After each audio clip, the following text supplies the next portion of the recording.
Hi and welcome to this Severne Shop tutorial video. Today we are focusing on the 2017 Blade sale. Now, overall summary of the Blade, it's a 5-batten wave all-round sail and is the top of the range as far as the 5-batten sails go. Now, first of all, blades rig on RDMs only, so you can't put an SDM into one of these, and they also use more extensive use of the EM3 and the crossflow window and the Enigma, basically technical fabrics to make the sail lighter and make the sail feel sharper opposed to the gaiter, which has got more cross ply and feels softer around the edges.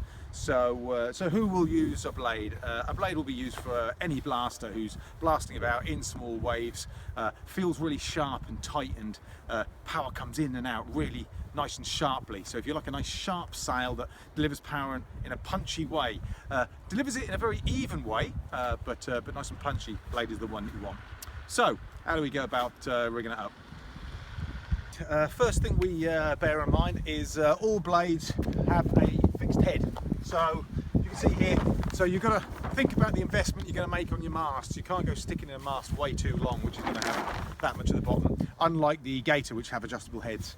Second thing, as I said before, they only rig on RDMs. Now you can see here, I'm using the RDM 100. Okay, that's the mast I use, but I hear a lot of customers asking about the difference between the two. There's the RDM 75, otherwise known as the Gorilla, with the 2-year warranty, the RDM 90 and the RDM 100.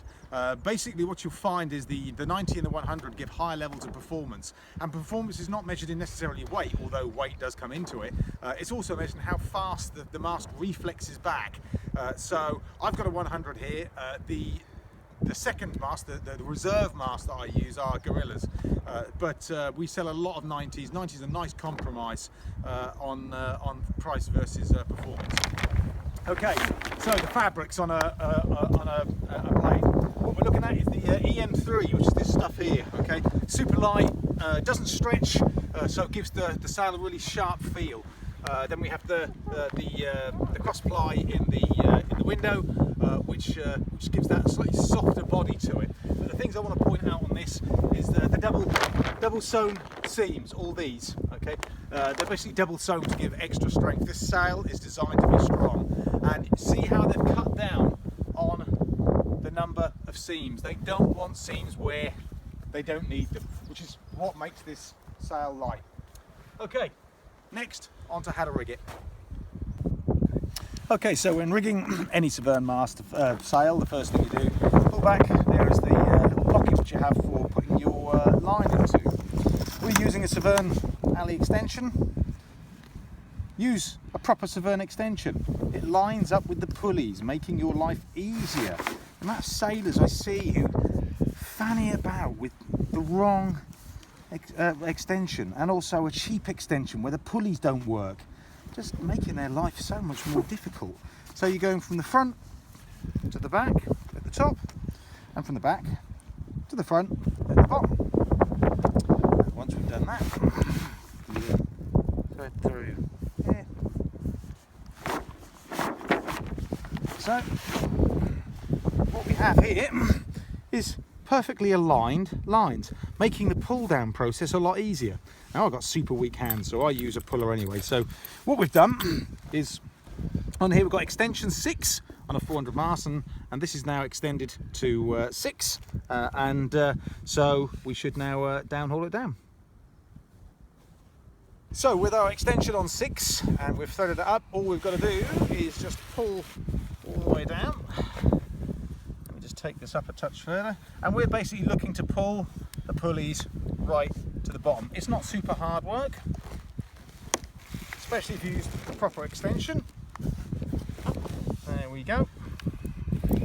And what you then do is from there is take the line up through the front of the extension, like so, thread it around and then in itself, so down the back up, like a half hitch there, and what it does, it then pulls that up, pulls that in, nice and neat little line there, and then just wrap it around your fingers into the neck, super neat and tidy. Pull that down and away you go. Okay, so now on to probably the most critical part, which is kind of setting your boom up. First thing, notice these have arrows up here. Okay, they're designs that so you know how high your boom's going to be before you kind of go out. You should know almost without thinking about it how high your boom's going to be. But if you're not sure, then on a day where you've had a good sail, just take a little marker pen with you, just put a little mark next to it, and then you'll know exactly how high to do it.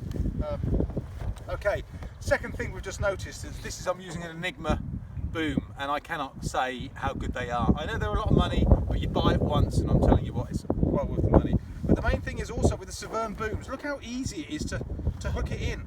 Literally just thread it underneath, round and over. Whereas, again, with a lot of these sails, you rig them with the luff to the right. With Severne you don't. You always rig a Severne sail with a luff to the left. Absolutely imperative. And the Severne boom is designed to link straight in like so. So we put our height in here, round the back. We have our hook here, and you can see where the extra strength is added here to distribute the stress through the sail. So boom is 163, so on my Enigma boom I'm going to go 164, which is there. Loop loop go system on the back of the boom, so you just loop it through, loop it round and pull it up, and we kind of set that like so.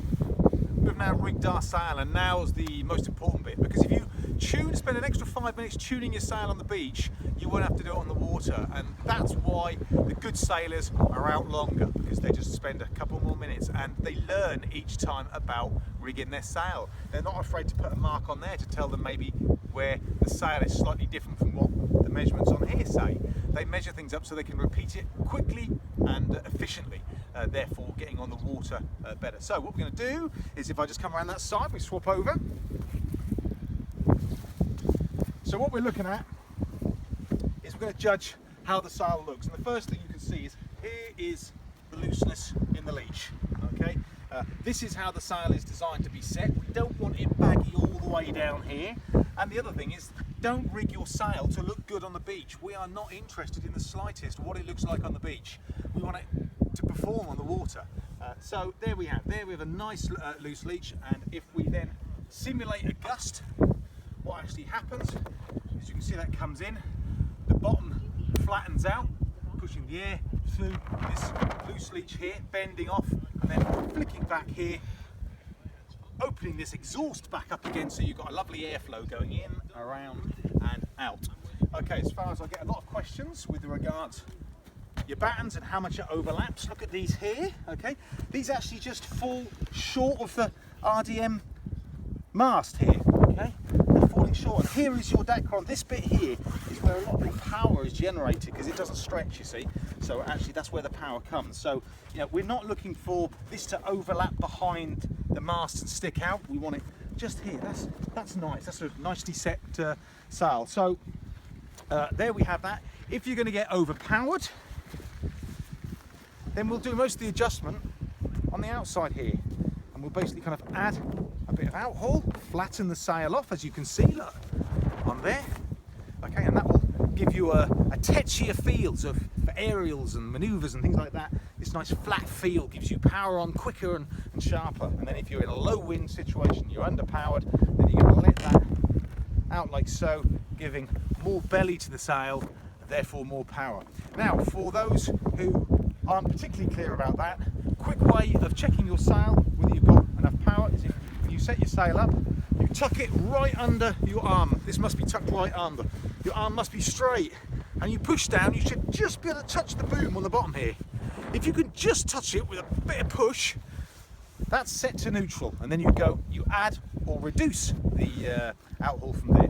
Okay, last thing is checking your battens. Okay, I've set this batten here. If we take a look and look down the sail, you can actually see where it's rippled there. Now, we're not so interested in either side. We're looking more at the ripples in the actual batten pocket, and we'll do the batten up until those ripples disappear. Okay, but you may get creases along the sail and stuff like that. Don't worry about that, that's not important. It's only the ripples in the batten pockets. And a correctly set one, if you take a look at this one, is that one down there, nice and flat. It's all nice and flat down there. And check your battens regular. It's very important that you do that. And we do the fire post. There is your 4.7, nicely set up. And I'll tell you what, we're getting a bit of wind on this beach now. I think I'm going to go out and blast. Thanks for watching, and hopefully any questions, just give us a bell. But that is how to rig a 2017 blade. Thanks for watching, take care.